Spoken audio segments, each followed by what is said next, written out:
பிரண்டை சாப்பிடுங்க, மூட்டு வலி இருக்கு அப்படின்னு வந்துட்டு சொல்லுவாங்க. ஆப்ரேஷன் பண்ணியிருக்காங்க. இந்த ஃபுட்லாம் தவிர்க்கணும் அப்படிங்கிற மாதிரியான சில ஃபுட் பேட்டர்ன் கொஞ்சம் சொல்லுங்க. Most of the diseases are due to food. சயின்டிஃபிக்காகவும் ப்ரூஃப் ஆகிருக்கு. குறிப்பாக வந்து நம்ம யூஸ் பண்ணுற storage item, junk food.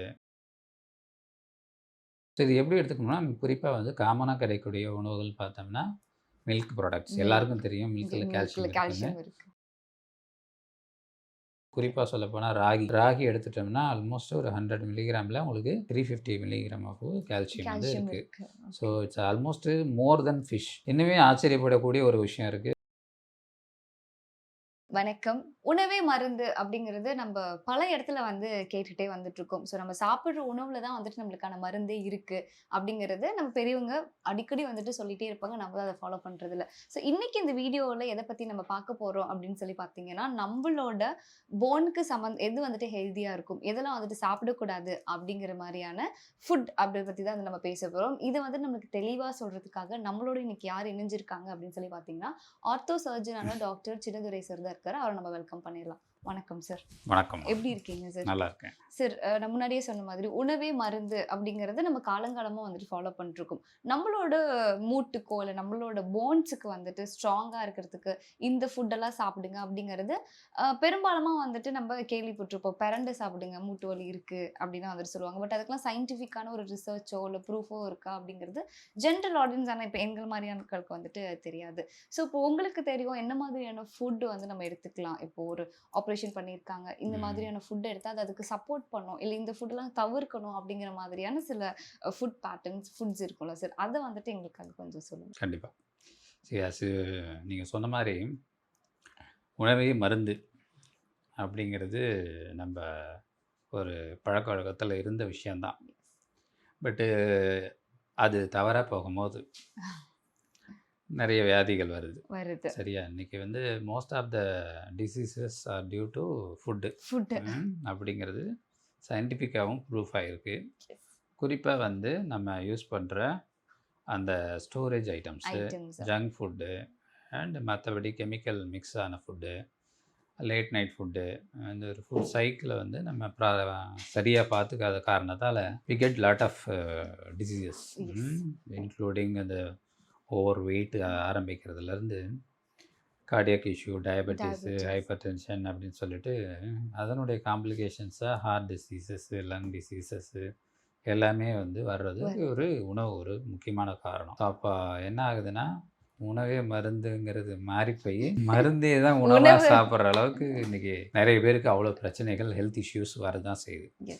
And குறிப்பாக நம்ம உடம்புல பார்த்தோம்னா, நம்ம ரொம்ப முக்கியமான உறுப்பு அப்படின்னு பார்க்கும்போது மற்ற ஆர்கன்ஸ் எல்லாம் உயிருக்கு தேவை தான். பட் எல்லாத்துக்கும் ஒரு ஸ்ட்ரக்சரல் டிசைனை கொடுத்து ஒரு ப்ரொடெக்ஷனை கொடுக்கறது போன்ஸ். ஸோ ஆல்மோஸ்ட் நம்ம பாடியில் ஒரு 206 போன்ஸ் இருக்குது அடல்ட்டில். அதில் வந்து எல்லா போனுக்கும் தேவையான பேசிக்கான ஒரு ஸ்ட்ரென்த் வந்து நம்ம சாப்பாட்டு மூலம் கண்டிப்பாக கிடைக்குது. அதில் குறிப்பாக வந்து பார்த்தோம்னா நமக்கு இந்த கால்சியம் அதிகமாக இருக்கிற உணவுகள் அண்டு விட்டமின் டி அப்படின்னு சொல்லக்கூடிய அந்த விட்டமின் டியோட இம்பார்ட்டண்ட்டும் ரொம்ப முக்கியமாக இருக்குது. Okay sir. இப்போ கால்சியம் வந்து மட்டும் போதுமா அப்படின்னா கண்டிப்பாக கிடையாது. போன்ஸுங்கிறது பார்த்தீங்கன்னா உங்களுக்கு வந்து ஆர்கானிக் மேட்ரிக்ஸும் இருக்கும், இன்ஆர்கானிக் மேட்ரிக்ஸும் இருக்கும். ஸோ அதில் வந்து சாஃப்டான பார்ட்டும் உண்டு, ஹார்டான பார்ட்டும் உண்டு. அந்த ஹார்டான பார்ட் வந்து மெயின்லி மேட் ஆஃப் கால்சியம் அப்படின்னு சொல்லக்கூடிய அந்த கனிமம்.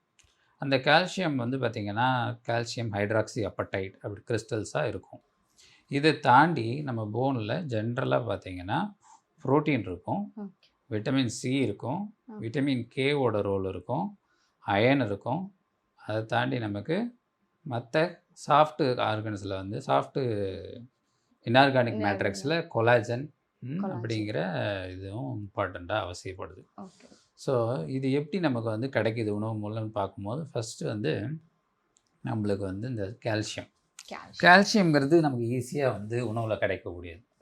குறிப்பாக பார்த்திங்கன்னா ஒரு நாளைக்கு ஒரு ஆவரேஜாக ஒரு கணக்கு எடுத்துக்கிட்டிங்கன்னா ஒரு யங் ஏஜு, ஓல்டேஜு இல்லை குழந்தைங்க ஒரு 15 இயர்ஸ்க்குள்ளே இருக்கிறவங்களுக்குள்ளே ஒரு லிமிட்டு, ஒரு 15 to 40 அது வந்து மிடில் ஏஜ், அபோவ் 40 வந்து ஓல்டேஜ்னு வச்சோம்னா ஆவரேஜ் ரெக்குயர்மெண்ட் அப்படின்னு பார்க்கும்போது ஒரு குழந்தைங்கள வந்து ஒரு 800 கிராம் கிராம் தேவைப்படுது. தேவைப்படுது. ஓகே. இப்போ அடல்ட்டில் பார்த்தீங்கன்னா ஒரு 1000, ம். எல்டர்லியில் ஒரு 1500 பர் டே. ஸோ அப்படி தேவைப்படும் போது இந்த லிமிட் வந்து நமக்கு வந்து ஃபுட்டில் கிடைக்கும். இதில் எங்கே ஜாஸ்தி ஆகும் அப்படின்னு கேட்டிங்கன்னா, குறிப்பாக பெண்களில், ஓகே. எஸ்பெஷலி ப்ரெக்னென்சி டைமில், எஸ். ஃபீடிங் பண்ணுற டைமில் அண்ட் போஸ்ட் மெனோபாசல் அவங்களுக்கு அந்த தீட்டு நின்று போகிற காரணத்தால் அந்த ஈஸ்ட்ரோஜன் அப்படிங்கிற ஹார்மோன் வந்து அந்த யூட்ரஸ் கர்ப்பப்பையிலேருந்து ஸ்டாப் ஆகுது. இது ஆண்களுக்கு நடக்காது அப்படின்றது கிடையாது. இது ஆண்களுக்கும் ஆண்ட்ரோஜன் அப்படின்ற ஒரு ஹார்மோன் வந்து ஒரு அபோவ் 60 வந்து ஸ்டாப் ஆகும். அதனாலேயும் போன் வீக் ஆகும். ஸோ அவங்களுக்கும் அந்த குவான்டிட்டி ஆஃப் ரெக்குயர்மெண்ட் வந்து ஜாஸ்தி ஆகும். ஸோ ஓவராலாக ஒரு ஹியூமன் லைஃப்பில் எடுத்துக்கிட்டிங்கன்னா அவங்களுக்கு வந்து ஒரு ஃபீமேலுக்கு especially maximum amount of calcium எப்போ தேவைப்படுதுன்னு பார்த்தீங்கன்னா ப்ரெக்னென்சி டைம் கூட கிடையாது, ஃபீடிங் டைமில் தான் அவங்க தேவைப்படாது. ஸோ இது எப்படி எடுத்துக்கணும்னா குறிப்பாக வந்து காமனாக கிடைக்கக்கூடிய உணவுகள் பார்த்தோம்னா மில்க் ப்ராடக்ட்ஸ் எல்லாருக்கும் தெரியும். மில்கில் கால்சியம் ஒரு 100 ml எடுத்துக்கிட்டிங்கன்னா ஒரு 125 கிராம் நமக்கு கிடைக்கும். ஸோ அதனால் வந்துட்டு மில்க் வந்து ஒரு குட் சோர்ஸ் தான். பட் அதை தாண்டி மில்க் மட்டும் இல்லாத மில்க் சம்மந்தப்பட்ட எது வேணாலும் நம்ம சாப்பிட்லாம். ஃபார் எக்ஸாம்பிள் தயிர், மோர், சீஸ் எடுத்துக்கிட்டிங்கன்னா அதில் ப்ரோட்டீனும் கொஞ்சம் சேர்ந்து வரும். ஸோ அந்த மாதிரி மில்க் ப்ராடக்ட்ஸில் எது வந்து நமக்கு ஒத்துக்குதோ அது எது வேணாலும் நம்ம கன்சியூம் பண்ணிக்கலாம். பட் அதை வந்து காஃபியாக டீயாவோ கலந்து எடுத்துக்காமல் அதை வந்து நம்ம வெறும் பியூர் மில்காவோ இல்லை மோராவோ தயிராவோ சீஸ் ஒத்துக்குச்சுன்னா அந்த மாதிரி எடுத்துக்கலாம். பட் சில பேருக்கு வந்து கண்டிப்பாக மில்க் அலர்ஜி இருக்கலாம், சாப்பிடாதவங்க இருக்காங்க. சில பேருக்கு வந்து லாக்டோஸ் இன்டாலரன்ஸு இல்லை மால் அப்சார்ப்ஷன் சிண்ட்ரோம் அப்படின்னு சொல்லக்கூடிய இன்டெஸ்டைனல் டிசார்டர்ஸ் இருக்கும், மில்க் அலர்ஜி இருக்கிறவங்களும் இருக்காங்க. ஸோ அவங்களுக்கு ஆல்டர்னேட்டிவாக நமக்கு வந்து வெஜிடபிள்ஸ்லாம் நிறைய இருக்கும். வெஜிடபிள்ஸில் பார்த்தோம்னா நமக்கு வந்து சாதாரணமாக கிடைக்கக்கூடிய காய்கறிகள், இயற்கை உணவுகள், வெண்டைக்காய், கத்திரிக்காய் அண்ட் பீன்ஸ், கேரட், அதை தாண்டி முள்ளங்கி, நீர்ச்சத்து நார்ச்சத்து இருக்கிற காய்கறிகள் பார்த்திங்கன்னா உங்களுக்கு வெள்ளை பூசணிக்காய்ன்னு சொல்லுவாங்க இல்லையா, அது, சுரக்காய், புடலங்காய், இது எல்லாத்துலேயுமே வந்து அதிகப்படியான கால்சியம் இருக்குது. அதில் குறிப்பாக பார்த்திங்கன்னா சோயாபீன்ஸில் அவ்வளோ கால்சியம் இருக்குது. அதில் ஆல்மோஸ்ட் உங்களுக்கு 300 கிராம் வந்து 100 மில்லிகிராமில் கிடைக்கும். அது எது கூட கம்பேர் பண்ணுவாங்கன்னு பார்த்தீங்கன்னா, இது ஒரு நான்வெஜ் சாப்பிடாதவங்களுக்கு இது ஒரு மீட் மாதிரி. ஸோ எப்படி வந்து நான்வெஜ் சாப்பிட்றவங்களுக்கு குறிப்பாக அந்த ஃபிஷ்ஷு அதில் வந்து இந்த அளவுக்கு உங்களுக்கு கால்சியம் கிடைக்கும். அதே அளவுக்கு ஈக்குவலாக அவங்களுக்கு வந்து சோயாவில் கிடைக்கும். சோயா வந்து எடுத்துக்காதவங்க இப்போ பியூராக வந்து சோயாவோட ப்ரோட்டீனை எக்ஸ்ட்ராக்ட் பண்ணி FDA அப்ரூவலோட வருது. சோயா ப்ரோட்டீனை வந்து எக்ஸ்ட்ராக்ட் பண்ணி பவுடர் ஃபார்மில் இன்றைக்கி எப்படின்னா அந்த ஃபுட்டு ஹெல்த் அட்மினிஸ்ட்ரேஷனோட அப்ரூவல் படி இன்றைக்கி அவைலபிளாக இருக்குது. ஸோ அதையும் நம்ம எடுத்துக்கிறது மூலம் கால்சியத்தை நம்ம வந்து காம்பன்சேட் பண்ண முடியும். ஸோ இது வெஜிடபிள் சோர்சஸ் வந்து ரொம்ப ரொம்ப ரொம்ப முக்கியமானது. நிறைய பேர் சொல்லுவாங்க நான் வந்து வெஜிடேரியன் அதனால் எனக்கு போன் ரொம்ப வீக்காக இருக்குது அப்படின்னு சொல்கிறது வந்து ரியலி ராங் மெசேஜ். ஸோ இன்னும் சொல்லப்போனால் வெஜிடபிள்ஸில் தான் அதிகமாக இருக்குது. இன்னும் ஆச்சரியப்படக்கூடிய விஷயம் என்னன்னு கேட்டிங்கன்னா அந்த சீரியல்ஸ் அண்ட் பல்சஸ், தானியங்களில் பருப்பு வகைகளில் தான் ரொம்ப அதிகப்படியான கால்சியம் இருக்குது. அதுவும் குறிப்பாக சொல்லப்போனால் ராகி எடுத்துட்டோம்னா ஆல்மோஸ்ட் ஒரு 100 மில்லிகிராமில் உங்களுக்கு 350 மில்லிகிராம் ஆஃப் கால்சியம் வந்து இருக்குது. ஸோ இட்ஸ் ஆல்மோஸ்ட் மோர் தென் ஃபிஷ்ஷை விட அதிகமாக ராகியில் இருக்குது. இன்னுமே ஆச்சரியப்படக்கூடிய ஒரு விஷயம் இருக்குது. அதில் என்னென்னு கேட்டிங்கன்னா இந்த சிசிஎம் சீட்ஸ், இதில் black or white both are good only. But இதில் வந்து நீங்கள் ஒரு 100 மில்லிகிராமில் எடுத்திங்கன்னா ஆல்மோஸ்ட் 950 கிராம்ஸ் ஆஃப் கால்சியம் கிடைக்கும். ஸோ உலகில் இருக்கிற உணவு வகைகள்லேயே ரொம்ப அதிகமாக கால்சியம் உள்ள ஒரு உணவுன்னு பார்த்தீங்கன்னா உங்களுக்கு வந்து சிசிஎம் சீட்ஸ், எள்ளு தான். ஸோ அது எந்த ஃபார்மில் வேணால் நீங்கள் கொடுக்கலாம், குழந்தைங்களுக்கும் சரி பெரியவங்களுக்கும் சரி. அது எள்ளு உருண்டை மாதிரி செஞ்சு கொடுக்கலாம், இல்லை எள்ளில் வேறு ஏதாவது வீட்டில் செஞ்சு கொடுக்குறது பெட்டர் தென் கடையில் கிடைக்கிற அந்த எள்ளு மிட்டாய் அந்த மாதிரி சாப்பிடாம அதில் சுகர் கொஞ்சம் ஜாஸ்தியாக இருக்கிறதால அதை அவாய்ட் பண்ணி வீட்டில் அதுக்கு ப்ரிப்பரேஷன் பண்ணி கொடுப்பாங்க. அதேமாரி ராகியை வந்து பல வகைகளில் சாப்பிட முடியும். ராகி தோசை, ராகி முறுக்கு, களி, ராகி கூழ் மாதிரி செஞ்சு சாப்பிட்லாம், இல்லை ராகிலே தோசை மாதிரி செஞ்சு சாப்பிட்லாம். Any type of varieties can be made. So அதனால் வெஜிடபிள்ஸில் இந்த தானியங்கள் அந்த இதில் வந்து ரொம்ப இருக்குது.